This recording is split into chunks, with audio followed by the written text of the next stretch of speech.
दोस्तों, देवी संध्या के कारण ही समस्त पुरुष जाति को मिला यह श्राप। आइए इस प्राचीन कथा के माध्यम से जानते हैं देवी संध्या ने पुरुष जाति को श्राप क्यों दिया था। दोस्तों, एक समय की बात है। देवर्षि नारद भगवान शिव के दर्शन करने के उद्देश्य से कैलाश पर्वत पर जाते हैं। देवर्षि को देखकर भगवान शिव प्रसन्न होते हैं और कहते हैं, हे नारद, आज किस कारण से कैलाश पर तुम्हारा आगमन हुआ है? अवश्य ही प्रभु ने कोई लीला रची है जिसका भाग बनकर तुम यहां पर आए हो। नारद जी कहते हैं, हे भोलेनाथ, आप तो संसार के कण में वास करते हैं, भला आपसे कोई बात कैसे छिपी रह सकती है? हे प्रभु, मन में आपके दर्शन करने की इच्छा हुई सो चला आ गया। आज मेरे मन में एक शंका निर्माण हो गई है, उसी का समाधान करने के उद्देश्य से आपके पास आया हूं। कृपया मेरी इस शंका का समाधान कीजिए। भगवान शिव कहते हैं, हे नारद, तुम्हारे मन में जो भी शंका हो निसंकोच होकर पूछ लो, तुम्हारी हर शंका का समाधान किया जाएगा। अतः तुम्हारी जो भी शंका हो पूछ लो। देवर्षि कहते हैं, हे दीनानाथ, आप परम दयालु और कृपालु हैं, अपने सभी भक्तों पर समान कृपा दृष्टि बनाए रखते हैं। भक्त के मन में क्या चल रहा है आप स्वयं ही जान लेते हैं और उसकी इच्छा को पूर्ण करते हैं। मेरे मन में जो शंका है उसे भी आप भलीभांति जानते हैं।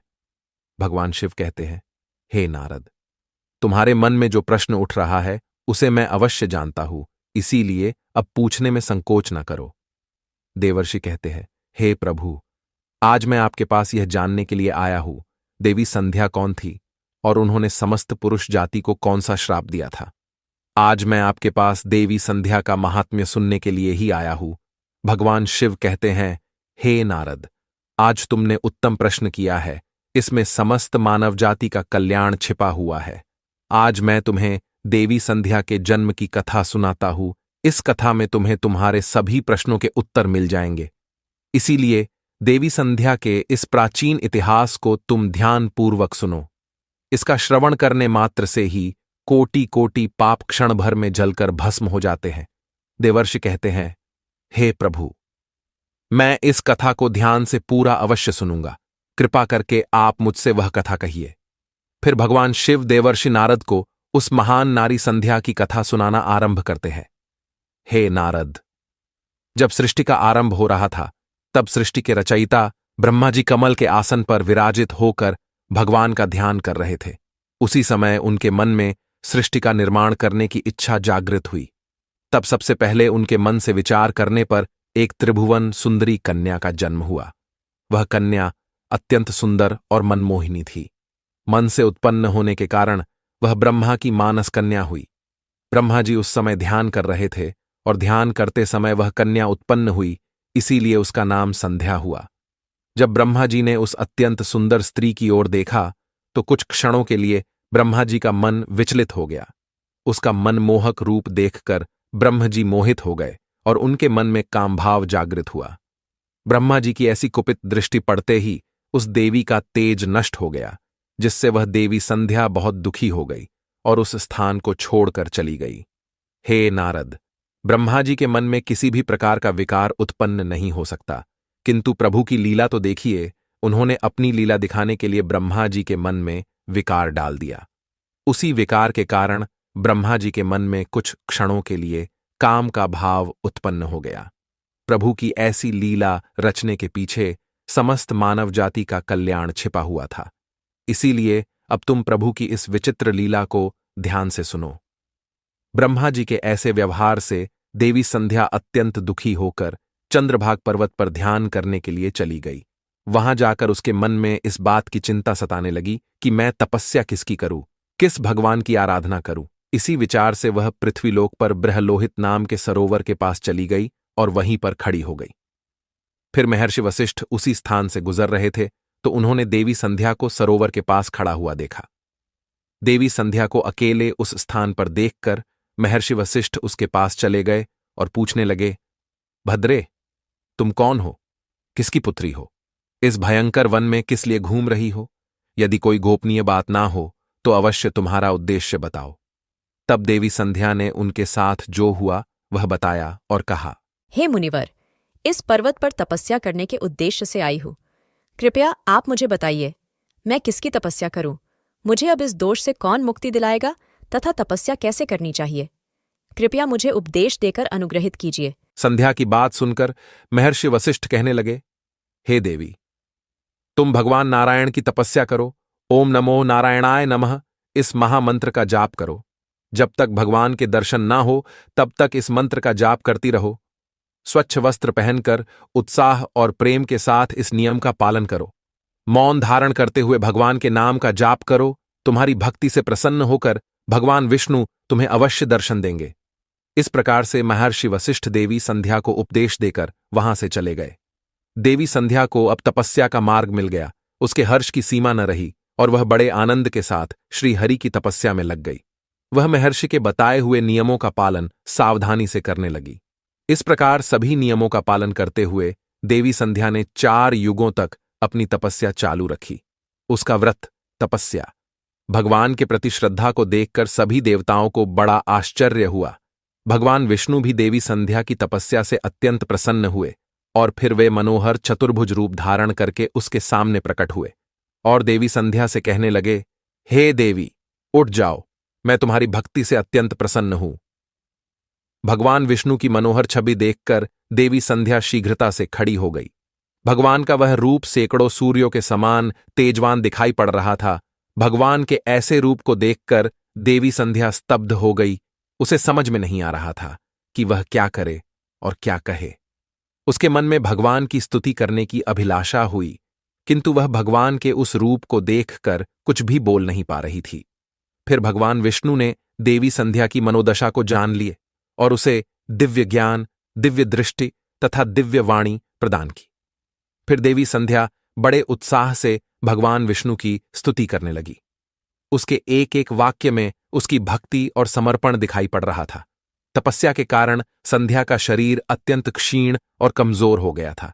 तब भगवान ने अपनी अमृतमयी दृष्टि डालकर उसके शरीर को हृष्टपुष्ट बना दिया और मधुर वचन में उससे कहने लगे, भद्रे, तुम्हारी तपस्या से मैं अत्यंत प्रसन्न हूं। तुम अपनी इच्छा के अनुसार वर मांग लो।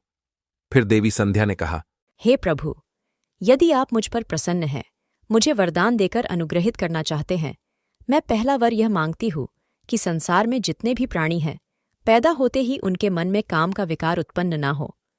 दूसरा वर मैं यह मांगती हूँ कि मेरा पतिव्रता धर्म कभी खंडित ना हो। और तीसरा वरदान मुझे यह दीजिए कि अपने पति के अलावा किसी अन्य पुरुष के प्रति मेरे मन में आसक्ति ना हो। जो भी पुरुष मेरी ओर कामभाव से देखे, वह पुरुष नपुंसक हो जाए। फिर भगवान विष्णु ने वरदान देते हुए कहा, हे कल्याणी, आज तुमने संसार के कल्याण के लिए उत्तम वर मांगा है।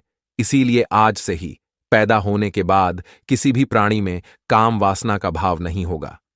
मनुष्य की शरीर की 4 अवस्थाएं होंगी, बाल्य, कौमार्य, यौवन और जरा। मनुष्य को कौमार्य अवस्था के अंत में ही काम भाव का उदय होगा। तुम्हारी इस तपस्या से आज मैंने यह मर्यादा स्थित कर दी है, संसार में कोई भी प्राणी पैदा होते ही काम भावना से युक्त नहीं होगा।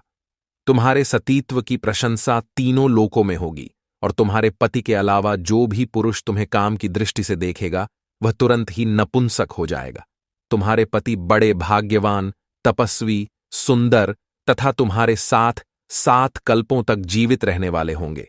हे देवी, तुमने जो जो वर मांगे हैं, मैंने वह प्रदान किए हैं। अब मैं तुम्हारे मन की बात कहता हूं। पहले तुमने अग्नि में अपने शरीर को त्याग देने की प्रतिज्ञा की थी। यह प्रतिज्ञा तुम्हें इसीलिए करनी पड़ी क्योंकि ब्रह्मा की दृष्टि तुम पर पड़ चुकी थी। निर्दोष होने पर भी तुम अपने इस शरीर को त्यागना चाहती हो। यहां से पास ही चंद्रभागा नदी है। उस नदी के तट पर महर्षि मेधातिथि एक ऐसा यज्ञ कर रहे हैं जो 12 वर्षों में पूर्ण होगा। उसी यज्ञ में तुम अपने शरीर का त्याग करके अपनी प्रतिज्ञा पूरी करो, किंतु तुम वहां पर ऐसे वेश में जाओ कि मुनियों की दृष्टि तुम्हारे ऊपर ना पड़ सके। मेरी कृपा से तुम अग्निदेव की पुत्री हो जाओगी, जिसे तुम अपना पति बनाना चाहती हो। उसका चिंतन करते हुए तुम उस अग्नि में अपना शरीर त्याग दो। इतना कहकर भगवान विष्णु ने अपने हाथ से देवी संध्या के मस्तक को स्पर्श किया। भगवान का स्पर्श होते ही देवी संध्या का शरीर आटे का बन गया। भगवान ने ऐसा इसीलिए किया क्योंकि मुनियों का वह यज्ञ संसार के कल्याण के लिए हो रहा था और उस अग्नि में मांस ना गिरे और अग्निदेव मांस भोजी ना बन जाए। तदनंतर देवी संध्या अदृश्य होकर उस यज्ञ के स्थान पर गई। उस समय उसके मन में एक ही भावना थी। उसने पृथ्वी पर आते ही सबसे पहले महर्षि वशिष्ठ जी के दर्शन किए थे। इसीलिए उसने अपने मन में महर्षि वशिष्ठ जी को ही अपना पति मान लिया और उन्हीं का चिंतन करते हुए उन्होंने यज्ञ की अग्नि में अपने शरीर को त्याग दिया। फिर भगवान की आज्ञा से अग्निदेव संध्या के शरीर को सूर्यमंडल पर लेकर गए। फिर सूर्यदेव ने संध्या के शरीर के 2 भाग करके देवताओं और पितरों को प्रसन्न करने के लिए अपने रथ पर स्थापित कर दिया। उसके शरीर का ऊपरी भाग प्रातःकाल हुआ और शेष भाग संध्या काल हुआ। देवी संध्या के कारण ही सुबह सूर्योदय के समय को प्रातः संध्या कहा जाता है और सूर्यास्त के समय को संध्या काल कहा जाता है। इस प्रकार से देवी संध्या, जो त्याग की मूर्ति थी, उन्होंने अग्नि में प्रवेश करके अपने जीवन को समाप्त कर दिया। भगवान विष्णु के वरदान से देवी संध्या दूसरे जन्म में अरुंधति के रूप में प्रकट हुई और ब्रह्मर्षि वशिष्ठ जी की पत्नी हुई। भगवान शिव कहते हैं, हे नारद, इस प्रकार से देवी संध्या के कारण ही संसार में जन्म लेने वाला प्रत्येक प्राणी काम के भाव से रहित होता है। उसके अंदर किसी भी प्रकार की काम वासना नहीं होती है और जब वह कौमार्य को प्राप्त हो जाता है तभी उसमें काम वासना उत्पन्न होती है। इस प्रकार से मैंने आपको देवी संध्या के जीवन का चरित्र सुना दिया है। देवर्षि कहने लगे, हे प्रभु, आपने देवी संध्या के चरित्र को सुनाकर मुझ पर बड़ा उपकार किया है। देवी संध्या की कथा सुनकर मैं धन्य हुआ। आपका कोटि कोटि धन्यवाद।